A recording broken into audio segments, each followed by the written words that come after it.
ஆசீர்வதித்து உன்னை பெரிய ஜாதியாக்குவேன், உன் பெயரை பெருமைப்படுத்தி நீ ஆசீர்வாதமாயிருப்பாய். நான் உன்னை ஆசீர்வதிக்கிறேன் என்ற வார்த்தைப்படி நம்ம ஆசீர்வாதத்துக்காக நாம் எப்பொழுதுமே ஒரு மனிதன் நான் கெட்டு போகணும்னு யாருமே நினைக்கிறது இல்லை, நல்லா இருக்கணும்னு எல்லாருமே நினைக்கிறோம்.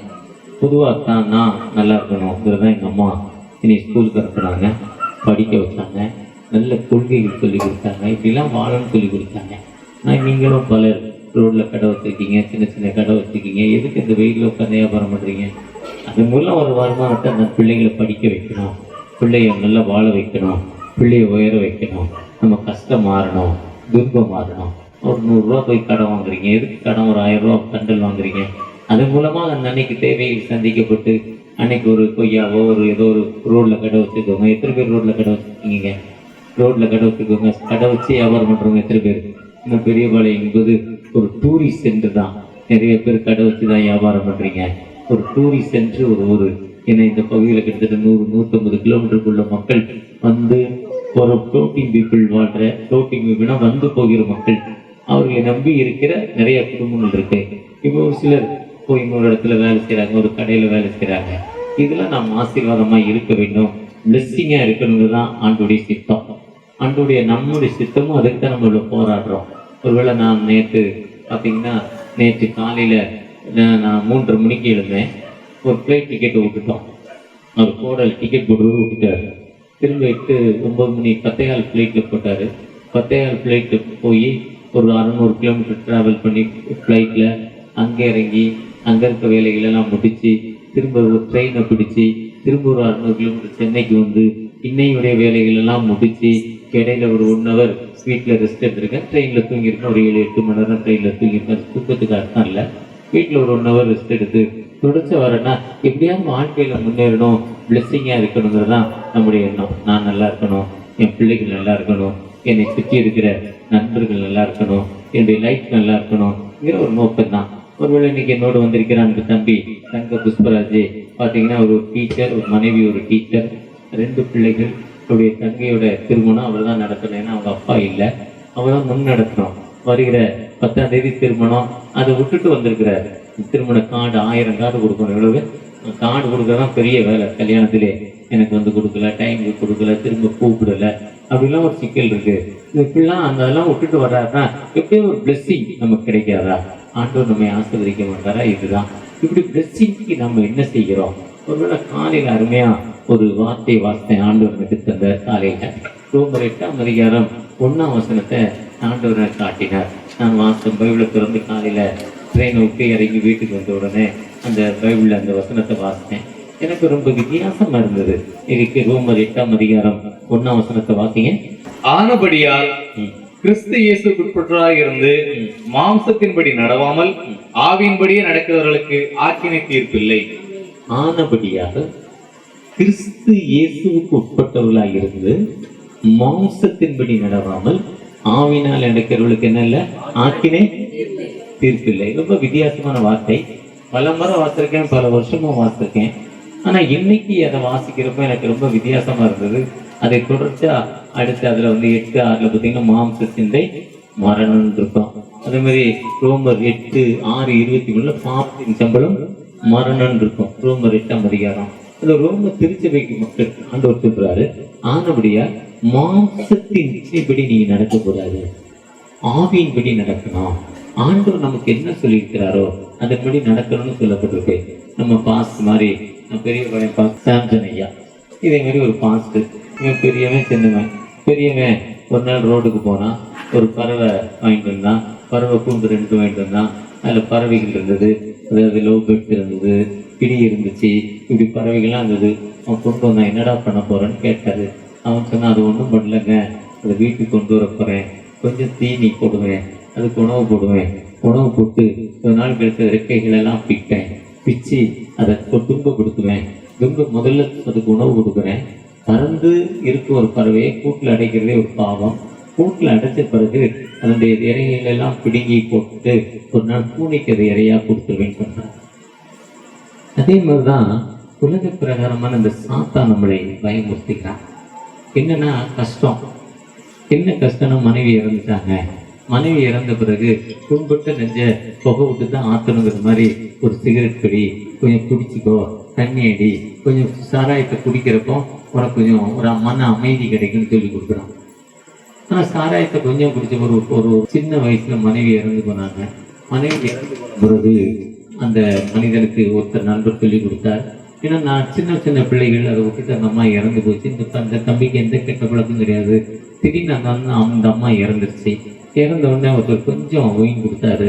அந்த ஒயினை வாங்கி கொஞ்சம் குடிச்ச உடனே கொஞ்சம் அமைதி வந்தது, நல்லா தூங்குனாரு. நாளடைவில் அந்த ஒயின் இல்லாமல் இருக்கு, தூக்கம் வரல. இப்போ அந்த அம்மா இறந்து 35 வருஷம் ஆயிட்டு. அந்த அம்மா இறந்ததே மறந்து போச்சு. இப்போ இவர் இதுக்கு அடிமையாயிட்டாரு, ஒயினுக்கு அடிமையாயிட்டாரு. இப்போ என்னாச்சு, அவருடைய லிவர் கெட்டு போச்சு. குடிச்சு அவர் லிவர் என்னாச்சு, கெட்டு போச்சு. 2 லிவரும் கெட்டு போச்சு. நீ இத்தனை நாள் மறித்து போகிறாரு. இதுதான் உலக பிரகாரம் சாத்தா. இந்த தம்பி என்ன செஞ்சாரு, பறவையை கொண்டு வந்தாரு, பிடுங்குறாரு, பூனைக்கு என்ன பண்றாரு, தூக்கி போடுறாரு. இதுதான் மனிதனுடைய தன்மை, இதுதான் பிசாசுடைய தன்மை. பிசாசு என்பவன் எவனை விழுங்கலாம் என்று சிக்கிற சிங்கம் போல் வகை தேடி திரிகிறான். ஒருவேளை உலக பிரகாரமா நம்ம கஷ்டம் வேதனை வரப்போம், ஆண்டுடைய சன்னிதானத்துல காத்து இருக்கிறப்போ ஆண்டவர் விடுதலை தருவார். ஏன்னா மாம்சத்தின் இச்சைகள் மரணம். அந்ததான் கலாத்தியர் 5ஆம் அதிகாரம் 19ஆம் வசனத்தை சொல்றாரு. ஆவியின் வரம் மாம்சத்தின் இச்சைகள் சொல்றாரு. மாம்சத்தின் இச்சைகள் சொல்றப்போ அதுல 19 காரியங்களை சொல்றாரு. பகை, விரோதங்கள், சண்டை, விபச்சாரம், வேசித்தனம், அசுத்தம், காம விகாரம், பொய், களவு, திருடு, பில்லி சுனியம், இதெல்லாம் இருக்கு. 19 காரியங்கள் சொல்றாரு. வாசிங்க கலாத்தியர் 5:19. இந்த 19 காரியங்களின்படி வாழ்றப்போ ஆண்டவர் நமக்கு விடுதலை தர மாட்டாரு. ஆண்டவர் எப்பவுமே நாம் ஆராதிக்கும் ஆண்டவர் ஒரு ஜீவன் உள்ளவர், ஒரு உயிர் உள்ளவர், நல்லவர். அவர் நன்மையானதை மட்டும்தான் விரும்புவாரு. ஆண்டவர் சொல்றாரு, துன்மார்க்கனுக்கு கர்த்தர் தூரமாய் இருக்கிறார். துன்மார்க்க கர்த்தர் என்ன பண்றாரு, தூரமாய் இருக்கிறார். ஒருவேளை ஆண்டவர்கிட்ட நம்ம துன்மார்க்க கர்த்தர் தூரமாய் இருக்கிற ஆண்டவர்கிட்ட நீங்கள் நானும் எப்படிப்பட்ட மக்களாய் இருக்கிறோம்? ஆண்டவருடைய சன்னிதானத்துல நாம் விட்டு கொடுக்கிற மக்களாய் காணப்படுகிறோமா? ஒருவேளை நம்முடைய பாவத்தை விட்டுட்டு ஆண்டவருடைய சன்னிதானத்துக்கு வாசிங்க கலாத்தியர் 5:19. மாம்சத்தின் கிரியைகள் வெளியரங்கமாய் இருக்கின்றன. அவையாவன விபச்சாரம், வேசித்தனம், அசுத்தம், காம விகாரம், விக்கிராராதனை, சண்டைகள், பிரிவினைகள், மார்க்க பேதங்கள், பொறாமைகள், கொலைகள், வெறிகள், களியாட்டுகள். இதெல்லாம் மாம்சம். இதெல்லாம் பொதுவாக முதல்ல ஒரு 4-5 யார்ட்டையும் விபச்சாரம் பண்ண மாட்டாங்க, வேசித்தனம் பண்ண மாட்டாங்க, திருட மாட்டாங்க, பொய் சொல்ல மாட்டாங்க. ஆனா பகை, நீ சொல்லிட்டல மனசுல ஒரு பகை, அதுதான் விரோதம். அந்த விரோதம்லாம் இதெல்லாம் மாம்சத்தின் இச்சைகள். அது தேவனுடைய ராஜ்யத்துக்குள் போக முடியாது. Do not enter the kingdom of God. ஆண்டவருடைய ராஜ்யத்துக்குள் நாம் போக முடியாதுன்னு சொல்லுது. ஆண்டவருடைய ராஜ்யம் என்பது சந்தோஷம், சமாதானம், சாந்தம், அதுல அன்பு, சந்தோஷம், சமாதானம், நீடிய பொறுமை, தயவு, நற்குணம், விசுவாசம், சாந்தம், இச்சை. 9 காரியங்களை சொல்லியிருக்கிறாரு. இதன்படி இருக்கிறப்போ ஆண்டோடைய சன்னிதானத்துல நம்ம அந்த 9 காரியங்களின்படி கோபப்படாம, பொய் சொல்லாம, திருடாம, அன்புள்ள மக்களாய், யார் நம்ம அடித்தாலும் ஒரு அன்புள்ள மக்களாய் அப்படிப்பட்ட காரியங்களை நீங்கள் நானும் வாழ்றப்போ ஆண்டவர் நம்மை உயர்த்தும் ஆண்டவர்.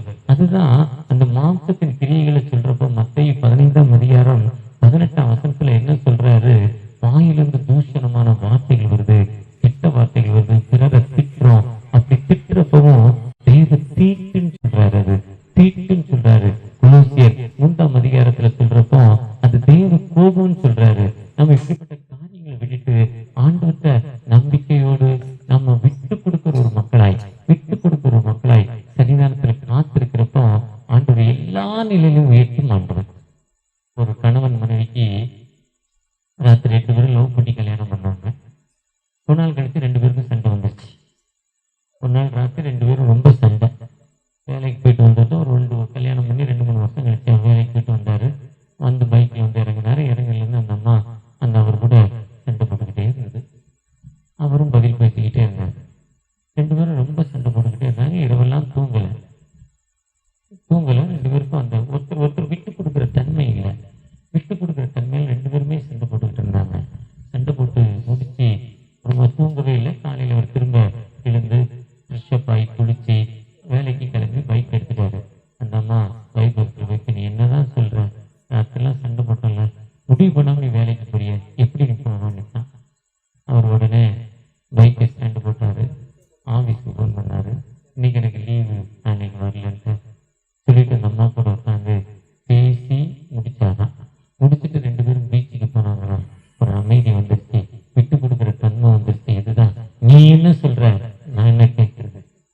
சொல்லி நான் என்ன பண்ணுறது, ஆஃபீஸ்க்கு போகாம இருக்கக்கூடாது சொல்லல.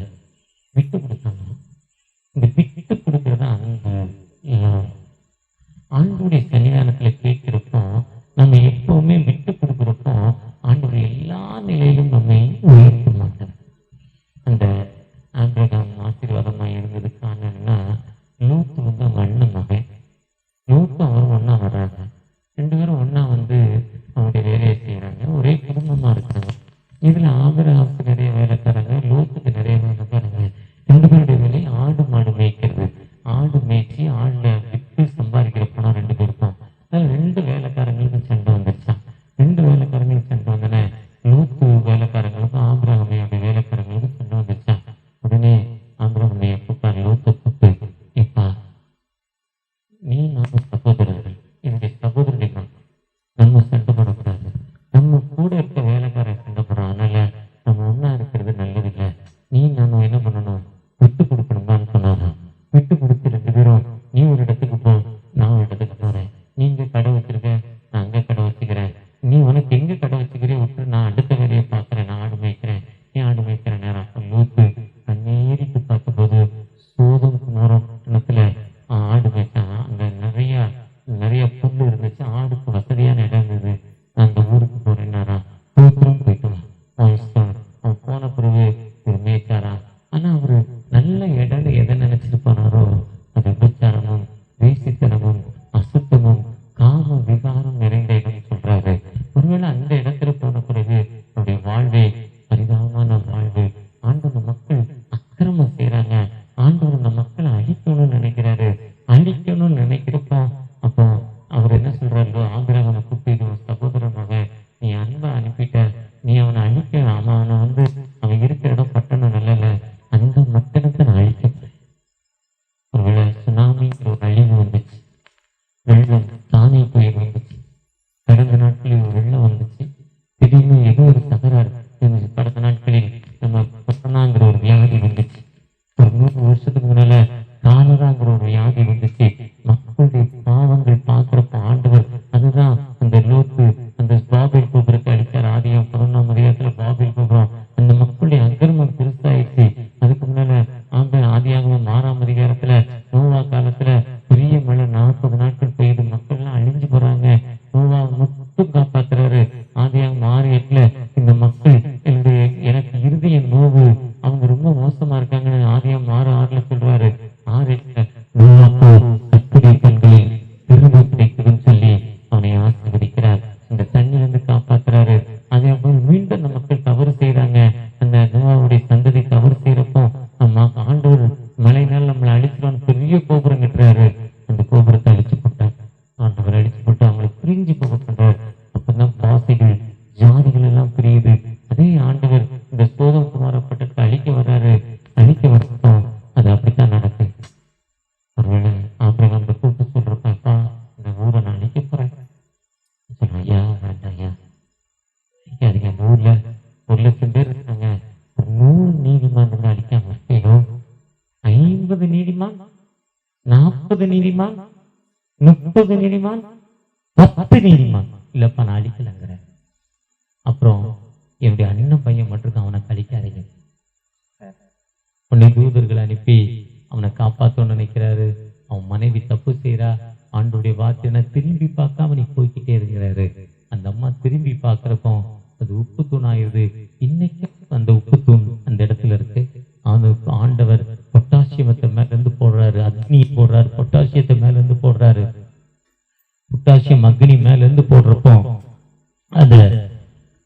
அதனால்தான் அந்த சவக்கடல்ங்கிற ஒரு கடல்ல அந்த பொட்டாசியம் உளுந்து அந்த தண்ணியோட எதிர்ப்பு சக்தி, மீன்லாம் அந்த தண்ணி அந்த கடல்ல இருக்காது, எல்லாம் செத்து போச்சு. அந்த தண்ணிக்குள்ள போனா யாரும் உள்ள போக முடியாது. சவக்கடல்ல போனீங்கன்னா தண்ணியில மிதந்துக்கிட்டே இருப்பீங்க. ஆனா ஒரு 1/2 மணி நேரத்துக்கு மேல இருந்தா தோல் தனியா வந்துடும். ஒரு 5 நிமிஷம் 10 ஸ்கின் வியாதிலாம் இருக்கவங்க அந்த ஊர்ல போய் அந்த தண்ணியில 10 நிமிஷம் இருப்பாங்க. ஒரு அதுல கருப்பு மண்ணா இருக்கும், அதை எடுத்து உடம்புல போட்டு ஒரு 1/2 மணி நேரம் வெயில இருப்பாங்க. அதுக்கு மேல வச்சிருக்க கூடாது. ஆனா அந்த தண்ணியே குறைஞ்சு போச்சு. இன்னைக்கு அது சாட்சியா இருக்கு. எப்ப தான் இந்த ரோமர் 8ஆம் அதிகாரம் சொல்றாரு, அவனுடைய சித்தத்துக்கு நம்ம என்ன பண்ணணும், மாம்சத்தின் இச்சைப்படி நம்ம என்ன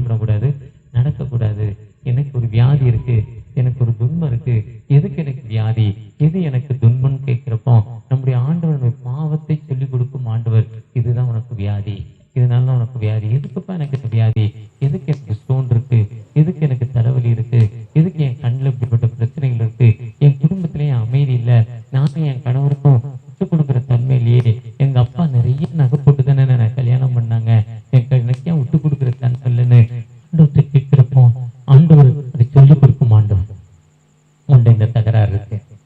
அதான் நீதிமொழிகள் 28:13 சொல்லுது, பாவங்களை மறைக்கிறவன் வாழ்வடைய மாட்டான், அறிக்கை செய்து விட்டு விடுகிறவனோ தன்னைத்தான் யோசிக்கணும். ஏசாயா 53 ரட்சிக்க கூடாதபடி அவருடைய கை கெட்டு போகல.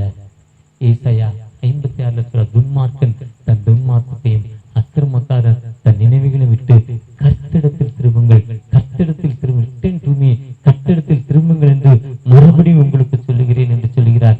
நம்ம ஆசீர்வாதத்தை நோக்கி வந்திருக்கிறோம். ஒருவேளை இவ்வளவு லேட்டா இருந்தோம், இந்த லேட்டுக்கு அப்புறம் நம்ம உட்கார்ந்து இருக்கோம்னா ஒரு பிளஸ்ஸிங் என் வாழ்க்கையில வேணும், ஒரு ஆசீர்வாதம் வேணுங்கிறோம். அந்த ஆசீர்வாதம் கடையில விற்கிறதுல வானத்தையும் பூமியும் படைத்த ஆண்டவர் கொடுத்ததாங்க ஆசீர்வாதம். வியாதியிலிருந்து விடுதலை, கடன் பிரச்சனையிலிருந்து விடுதலை, குடும்பத்தின் அமைதியிலிருந்து விடுதலை. இந்த விடுதலைக்கெல்லாம் காரணம் ஆண்டவத்தை கேட்கிறப்போ விட்டு கொடுக்கிற தன்மை உள்ளவர் ஆண்டவர். எப்பவுமே நம்ம விட்டு கொடுக்கணும். அவங்க நமக்கு விரோதமா தப்பு பண்ணிட்டாங்க, நாம ஏன் அவங்களை விட்டு கொடுக்கணும்? என்ற அதிகாரம் இருக்கு, அவங்க எதனாலும் செய்வேங்கிறப்போ ஆண்டவர் மன்னிக்க மாட்டார். இதுதான் கிறிஸ்தவம். இன்னைக்கு அந்த கிறிஸ்தவம் இன்னைக்கு வளரலைன்னா கிறிஸ்தவர்கள் விட்டு கொடுக்குற மக்களாக இல்லை, எப்பவுமே வஞ்சகத்தை வைத்திருக்கிற கிறிஸ்தவர்களா இருக்காங்க. ஆண்டோடைய செல்வத்தின் எந்த மதத்திலே இருக்கலாம், அங்க வேற. ஆனா அங்கிருந்து இந்த ஒளி உள்ள வாழ்க்கை வந்த பிறகு விட்டு கொடுக்கிற வாழ்க்கை, பிறரை மன்னிக்கிற வாழ்க்கை. அந்த மன்னிக்கிற வாழ்வு இருக்குமோ உனக்கு விரோதமாய் உருவாக்கப்படும் எந்தவித ஆயுதமும்.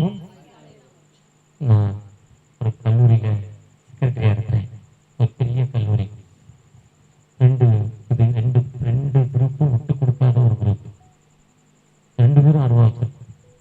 2 கிறிஸ்தவம் தான், 2 பேருமே அருவா வச்சிருப்பான்.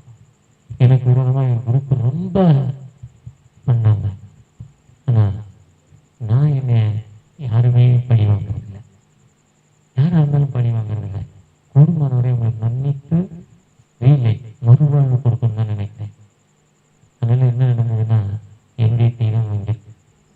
என்னுடைய கை தான் ஆண்டவர் சொல்றாரு, உனக்கு விரோதமாக உருவாக்கப்படும்.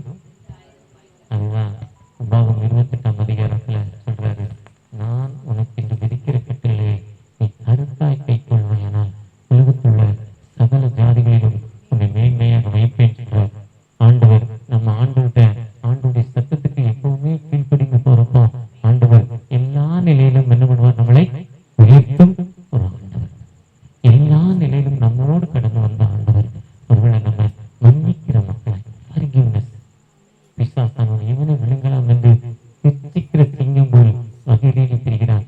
அப்படிப்பட்ட இடத்துல நம்ம ஆண்டவர்கிட்ட நம்ம விட்டு கொடுத்து போறப்போ ஆண்டவர் எல்லா நிலையிலும் நம்மை உயர்த்தும் ஆண்டவர். அப்படிப்பட்ட ஆண்டவர் நம்மோடு கடந்து வந்திருக்கிறார். ஒருவேளை இதுதான் இன்னைக்கு ரோமர் 8ஆம் அதிகாரத்துல நம்ம விட்டு கொடுக்கணும். ஆபிரகாம் விட்டு கொடுத்தாங்க, ஆண்டவர் கடவுள் கொடுக்குறப்போ அவர் விட்டு கொடுத்தாரு. விட்டு கொடுக்குறப்போ உயர்த்தப்பட்டார். நீ ஆசீர்வாதமாய் இருப்பாய் சொன்னார். நான் உன்னை ஆசீர்வதிக்கவே ஆசீர்வதித்து உன் பேரை நான் பெருமைப்படுத்துவேன். இதுதான் இந்த ஒளி உள்ள வாழ்க்கை. கிறிஸ்துடைய தனி குவாலிட்டி என்னன்னா, எப்ப நம்ம கீழ்ப்படிந்து அவருடைய சத்தத்துக்கு ஒப்பு கொடுக்குறோமோ, யாருடைய சண்டை போடாம மன்னிக்கிற மக்களாய், விட்டு கொடுக்கிற மக்களாய், பிறருக்கு கொடுக்கிற மக்களாய், சகோதரர்களை ஏற்றுக்கொள்கிற மக்களாய், திரும்ப திரும்ப உன்னிடத்தில் அன்பு கூறுவதில்லை, நீ பிறனிடத்தில் அன்பு கூறு. சொந்த சகோதரத்தில் அன்பு கூறாதவன் காணாத தேவனிடத்தில் எப்படி அன்பு கூற முடியாது? சகோதரன் கூட நீ அன்பு கூறல, எப்படி காணாத தேவனிடத்தில் அன்பு கூற முடியும்? உன் கூட பிறந்தா இனிமே அம்மா 2 பேரும் ஒரே இடத்துல ஒரே தாய்க்கு பால் குடிச்சாங்க, இனிமே திரும்ப தாயின் வயிற்றுக்குள்ள போறதில்லை. அப்படிப்பட்ட நிலைமை இருக்கிறப்போ அந்த சகோதர இடத்தை நம்ம அதிகாரமா வர்க்கமா எழுதி வாங்குறோம். என்னத்தை இந்த உலகத்துல கொண்டு போகிறோம்? ஒருவேளை பெரிய ஆபிரகாம் லிங்கன் மறித்த பிறகு அதே 6:3 இடம் தான். நான் மறித்தால் எவ்வளவு? 6:3 இல்லை, நான் 5 அடி தான் உயரம், 1 அடி தான் அகலம், இவ்வளவுதான் இடம். ஏன்னா இடம் இல்லை சொல்றீங்க. இன்னும் 6:3 வெட்டினாங்க, இப்போ 6:3 வெட்டுறது இல்லை. ஏன்னா என்னது இல்லை, வெட்டிய அளவு பார்த்து தான் செய்யறான், அவ்வளவுதான் வெட்டுறான், அவ்வளவுதான் இடம். இந்த உலகத்தில் நம்ம என்னத்தை கொண்டு வைக்கிறோம்? ஒன்றுமே இல்லை. எவ்வளோ பணம் இருந்தாலும் ஒரு சகோதரர் ரொம்ப பணத்தில் ஆசை உள்ளவர், ரொம்ப கஷ்டப்பட்டு சம்பாதிச்சார், நிறைய சம்பாதிச்சாரு. நம்ம ஆண்ட்ரூ பாஸ்டர் மாதிரியே நிறைய சம்பாதிச்சாரு, நிறைய சம்பாதிச்சாரு. எனக்கு முன்ன சொன்னார், ஒரு நாள் வியாதி வந்துட்டு போயிட்டு சொன்னார், ஏம்மா பணம் மேலே எனக்கு ரொம்ப ஆசை, நான் இறந்தா கொஞ்சம் பணத்தை என் பெட்டியில் போட்டுருமான்னு சொன்னார். இல்லைன்னா நான் ஆவியாக வந்துடுவேன்னு சொன்னார். உடனே அந்த அம்மா அவர் இறந்துட்டார் ஒரு நாள். இவர் இல்லை அவர் இறந்துட்டாரு. இறந்த பிறகு அழுதாங்க. பெட்டி இப்போ பாஸ்ட் வந்துட்டாரு, பெட்டியில் வச்சாச்சு, ஜெபம் பண்ணுறாங்க. ஜெபம் பண்ணுறப்போ அந்த அம்மா மறந்துட்டு இவர் பணம் கேட்டார். அவர் ஒய்ஃபுடைய தங்கச்சி கூட இருந்துச்சு. அது போய், மாமா பணம் கேட்டார், நீ பணம் போடாமல் அனுப்புற, அந்த ஏற்கனவே வில்லுங்க, திரும்ப வந்துடுவான் ஆவியா, நீ தூங்க விட மாட்டான், அதனால கொஞ்சம் பணத்தை போட்டுருக்கான்னு அந்த அக்கா சொல்லிச்சு. அதான் ஆமாம் உண்மைதான், ஏற்கனவே வில்லுங்க, பணம்னா என்ன பண்ணுவான், பேய் ஆட்டம் ஆடுவான், திரும்ப ஆவியா நம்ம வீட்டுக்கு வந்துடுவான், அதனால கொஞ்சம் பணத்தை அவனுக்கு போட்டுடலாம். அந்த அம்மா என்ன பண்ணிச்சு, முடிவு பண்ணி வீட்டுக்குள்ளே போச்சு, பீரோவை திறந்துச்சு, ஒரு செக் புக் எடுத்துச்சு. அவர் செக் பேர், இப்போ என் பேர் reverend T Soundarapandian, reverend T Soundarapandian எனக்கு செக்கை போட்டு கிராஸ் பண்ணி பெட்டியை செக்கு போட்டு செக்கை எங்கே போட்டுட்டு, யார் பேரில் போட்டுச்சு செக்கு, செக்கு மாற்ற முடியும், அதுதான் கிராஸ். அக்கௌண்ட் பே பண்ணி இப்போ ஒரு அக்கௌண்ட் என்ன பண்ண முடியாது, இந்த செக் என்னது உலகம். மிஞ்சி போனால் டீ ரொம்ப பிடிக்கும்னா டீ வாங்கி வைக்கணும், அவருக்கு ஒயின் ரொம்ப பிடிக்கும்னா ஒயின் வாங்கி கொடுப்பாங்க. முன்ன சுருட்டு கொடுத்தாங்க, புண்பட்டு நெஞ்ச தொகை விட்டு ஆற்றிட்டு போனாலும் சுருட்டு கொடுத்தாங்க முன்னால். இப்போ அதுவும் இல்லைன்னா சுருட்டு கிடைக்கல, டிமாண்டு. இப்போ சுருட்டு யாரும் பிடிக்கிறது இல்லை. அந்த முகமதியர் மட்டும் பாருங்கள், நல்ல பிரியாணி கொடுப்பாங்க, நல்ல பழம் கொடுப்பாங்க. எனக்கு தெரிஞ்ச ஒரு முகமதிய நண்பர் மன்னார்குடியில் ஆரம்பித்தார். அவர் ஏழை தான். அவர் சொன்னால், நான் இறந்தா ஆடு வெட்டி சோறு போடுறான்னு மகன் சொன்னார். மகன் இருக்கான், 5 ஆடு வெட்டி சோறு போட்டான். எத்தனை ஆடு? 5 ஆடு வெட்டி பிரியாணி செஞ்சு அப்பா இறந்ததுக்கு அப்பா பாடி வீட்டுக்குள்ள இருக்கு, வந்தவங்களுக்குலாம் பிரியாணி கொடுத்தான். நான் ஒரு முகமதியர் இறந்ததுக்கு போனேன். நல்ல பண்ணு, சூப்பர் பண்ணு, சாதா பண்ணு இல்லை, நல்ல வாழைப்பழம், நல்ல கேக்கெல்லாம் கொடுத்தாங்க. கல்வி தோட்டத்தில் கொடுத்து கட்டி பிடிச்சு அழுதாங்க. ஏன்னா இந்த ஆத்மா சாந்தியடை ஒன்றும் கொண்டு போகிறதில்ல இந்த உலகத்தில். ஆனால் நம்ம இந்துக்கள், நம்ம மக்கள் என்ன பண்ணுறதில்ல, ஒன்றுமே கிறிஸ்தவ மக்கள் ஒன்றுமே செஞ்சு போனால் இப்போ டீ வைக்கிறாங்க, யாரோ ஒருத்தர் கொண்டாந்து டீ வைக்கிறாங்க. அப்போ இந்த உலகத்தில் நம்ம என்ன பண்ணுறதுல ஒன்றும் கொண்டு போக முடியாது. கொண்டு போக முன்ன இந்த உலக பிரகாரமாய் சட்டம் நமக்கு என்ன சொல்லுதுன்னா, இந்த சட்டம் எனக்கு சொல்லுனா, இந்த அதுதான் திரும்ப ரோமர் 8:1 வாசிங்க. திரும்ப ரோமர் 8:1 வாசிங்க. ஆனபடியால்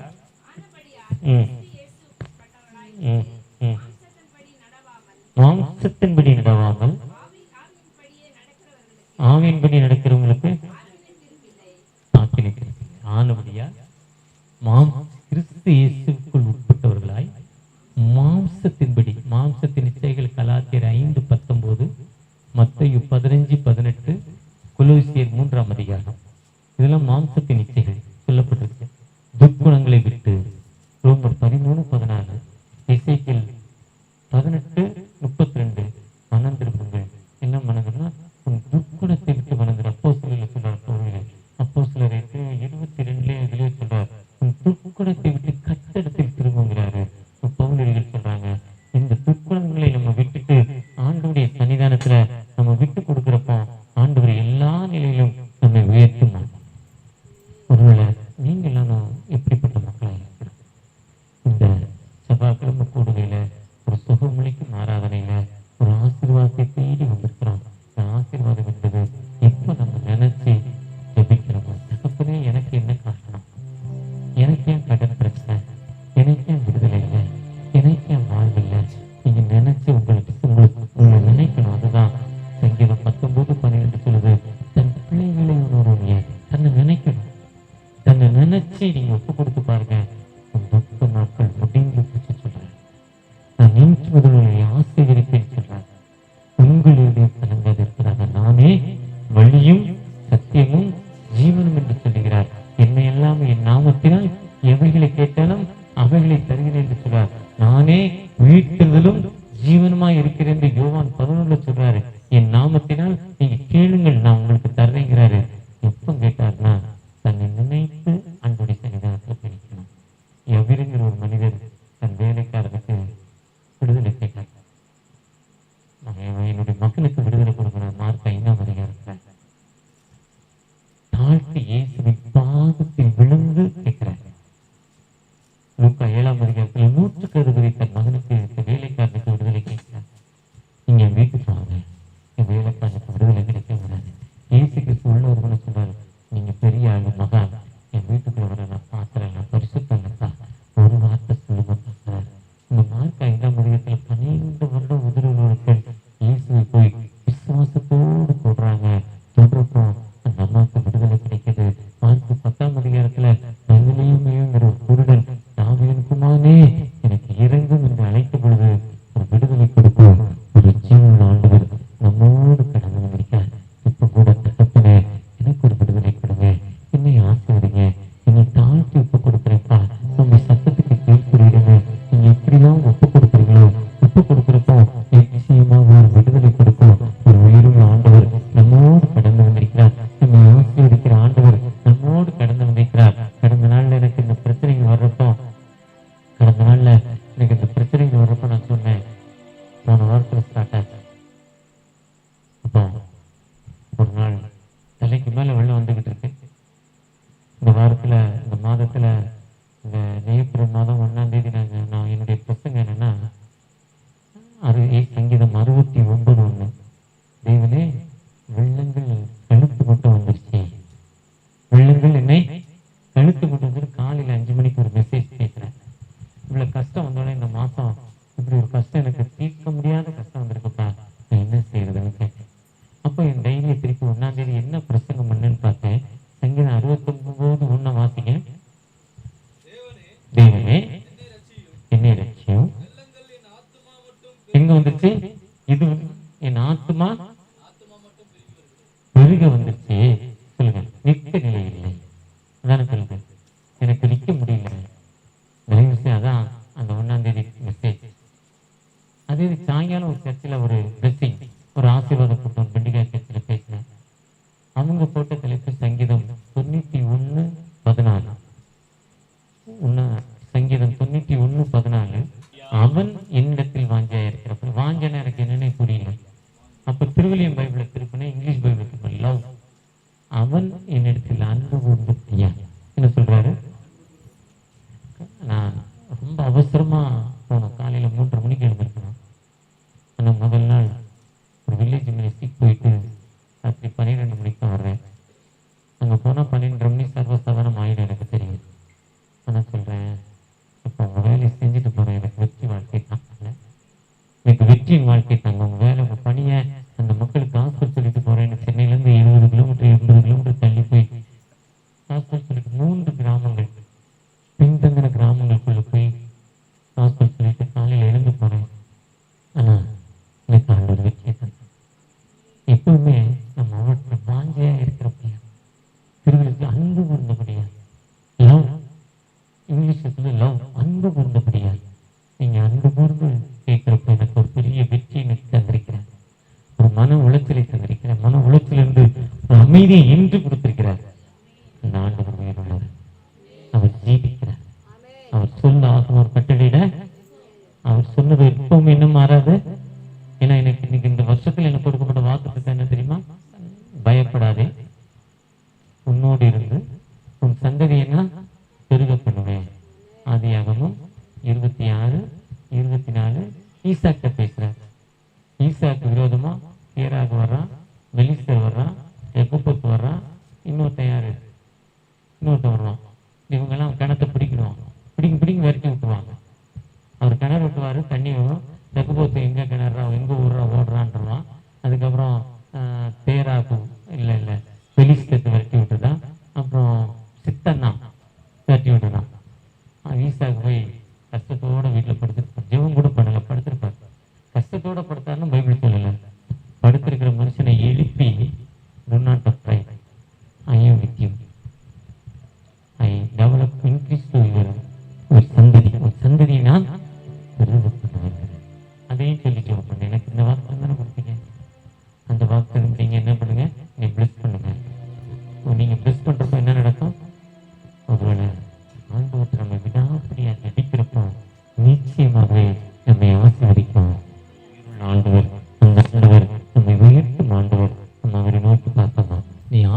ஆசீர்வாதமாய் இருப்பாய் என்று வார்த்தையின்படி தகப்பனே நான் உன்னை ஆசீர்வதித்து உன் பேரை பெருமைப்படுத்துவேன். நீ ஆசீர்வாதமாய் இருப்பாய் என்று வார்த்தையின்படி தகப்பனே ஆசீர்வாத குறைவினால கடன் பிரச்சனையினால இருக்கிற அந்த பிள்ளைகளுக்காக ஜெபிக்கிறப்பா. மனம் இருங்கப்பா. திருமணம் நடந்து குழந்தை இல்லை, குழந்தை பாக்கியத்துக்காக ஜெபிக்கிற அந்த பிள்ளைகளுக்காக. பிறந்த குழந்தைக்கு ஏதோ ஒரு பிரச்சனை இருக்கு, அந்த பிரச்சனை தீர்க்க முடியாத பிரச்சனை, அந்த பிரச்சனையில எனக்கு விடுதலை தரதா என் குழந்தையின் அந்த பிரச்சனையான பகுதியில தகப்பன அந்த சிறுவீரக பகுதியில கையில ஊற்றி ஜெபிக்கிறப்பா. மனமிறங்கப்பா. ஆசீர்வதிகளை ஏக்கத்தோடு ஜெபிக்கிற அந்த அன்பு மகளுக்கு தகப்பன என்ன படிக்க முடியாத நான் கஷ்டப்பட்டு படிச்சு நல்ல மார்க் கோல்டு மெடல்ப்பா, ஆனா நல்ல வேலை கிடைக்கலப்பா, என் படிப்புக்கு ஏற்ற வேலை இல்லை, வாங்கிற ஊதியம் எனக்கு போதுமானதில்லை, ஏக்கத்தோடு ஜெபிக்கிற அன்பு சகோதரனுக்காக தகப்பனே நாங்க கையிட்டு செய்வேலையில தகப்பனே சிறிய தொழில் தான் தகப்பனே, ஆனா எனக்கு ஒரு ஆசீர்வாதத்தை தாங்கன்னு ஏக்கத்தோடு ஜெபிக்கிற அன்பு மகளுக்காக தகப்பனே அந்த தொழிலை ஆசீர்வதிங்கப்பா. அந்த தொழில் நான் உண்மையா இருந்து செய்யறேன், பக்கத்துல இருக்கவங்களாம் ஏமாத்தி செய்யறாங்க, பொய் சொல்றாங்க, நான் உண்மையா செய்யறேன்ப்பா, என்னை நீங்க பலப்படுத்துங்க தகப்பனே. என்னை பலப்படுத்துகிற கிறிஸ்துவினால் எல்லாவற்றையும் செய்ய எனக்கு பலன் உண்டு. ஏக்கத்தோடு ஜெபிக்கிற அந்த பிள்ளைகளுக்காக ஒரு விசை கூட ஆசீர்வதிங்க. என்ன நோக்கத்தோடு இந்த கூட்டங்கள் நடத்தப்படுகிறதோ அந்த நோக்கத்தை நிறைவேற்றுங்க. உங்களுடைய பிரச்சனை எங்களோடு வரட்டும், உங்களுடைய விடுதலையின் கரம் எங்களோடு வரட்டும். ஒவ்வொருவரையும் ஆசீர்வதிங்க.